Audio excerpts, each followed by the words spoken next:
So Bismillahirrahmanirrahim, welcome to Ordinary Days. In this video, we will basically discuss the chapter number 20 from the book Lippincott. So now, first of all, we have amino acid degradation in this chapter. Whenever we discuss amino acid degradation, the degradation of the amino acid produces 7 different products. They can be oxaloacetate, they can be acetyl coenzyme A, succinyl coenzyme A, fumarate, pyruvate, oxaloacetate, and alpha ketoglutarate. In the next coming lectures, we will discuss each and everything related to these type of amino acids that are 7. Now, these 7 amino acids, they can produce either glucose. The ones that produce glucose, they become glucogenic. They can also produce ketone bodies. So the one that produce ketone bodies, they are ketogenic. And they can produce lipids, or they can be used in the oxidation to carbon dioxide and used in the tricarboxylic acid cycle or citric acid cycle. So these ones, they can either produce glucose or be glucogenic. They can produce ketone bodies and they can be ketogenic. They can produce lipids, or they are oxidized to carbon dioxide and hence used in TCA cycle or citric acid cycle.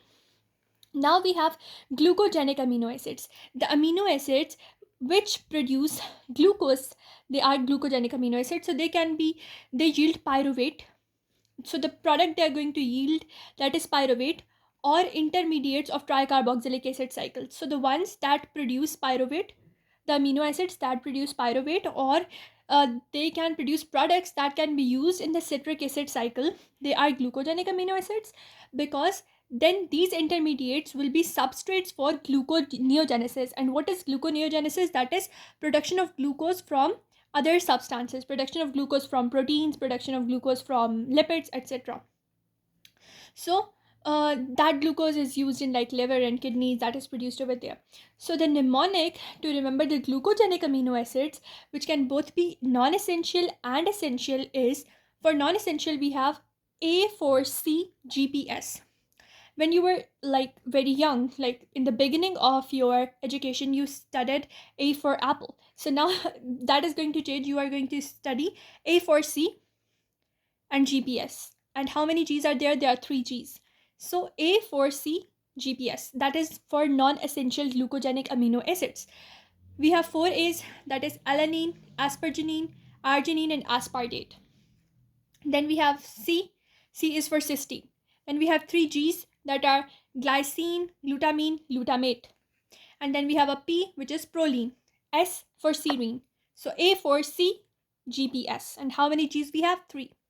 Now for essential glucogenic amino acids, I have a mnemonic that is high MTV. MTV is like a TV channel that produces these types of music videos. So high MTV is the mnemonic for essential glucogenic amino acid. For that we have high for histidine, M methionine, T threonine, V valine. And all of these, as you can see, they are ending on -ine. So that will help you. So histidine, methionine, threonine, valine. And the mnemonic is high MTV. For glucogenic amino acids, they can be non-essential, they can be essential. For non-essential, we have A4C GPS. For essential, we have high MTV. There can be certain ones that can be glucogenic plus ketogenic. So the ones that can be both glucogenic and ketogenic, the non-essential ones, they are only one, that is tyrosine. But for essential one, we have a mnemonic PIT. P for proline, phenylalanine, I for isoleucine, and T for tryptophan. Phenylalanine, isoleucine, and tryptophan. Now we will discuss ketogenic amino acids. These ketogenic amino acids, they are very important because whenever they will be degraded, they will produce either of these 3 products, that are acetyl coenzyme A, acetoacetyl coenzyme A, or acetoacetate. Acetoacetate, it's itself a ketone body. And also in the book they have discussed there are other 2 types of ketone bodies, that are 3-hydroxybutyrate and acetone. But ketogenic amino acids, they are mainly going to produce acetyl coenzyme A, the acetoacetyl coenzyme A, and acetoacetate. Because these substances that are produced, they are not used in gluconeogenesis, and hence they not produce glucose, rather they produce like ketone bodies. So they are ketogenic amino acid. And the compounds that are solely ketogenic, they are only essential amino acids, and they are leucine and lysine, or L square. So the mnemonics you are done with. For glucogenic, we have non-essential A4C GPS. For essential, we have high MTV. For glucogenic and ketogenic, for non-essential, we know it's only tyrosine. For essential one, we know it's PIT, that is phenylalanine, isoleucine, and tryptophan. For ketogenic amino acids, we only have essential one, and they are L squared, that is leucine, lysine. I hope you understood the whole mechanism of glucogenic and ketogenic amino acids in this mini video. That was the introduction of amino acids, chapter number 20 of your lippincott. In the next video, we will discuss some other thing of this chapter, inshallah. If you like the mnemonics, please like, share, and subscribe, and stay tuned for more, inshallah.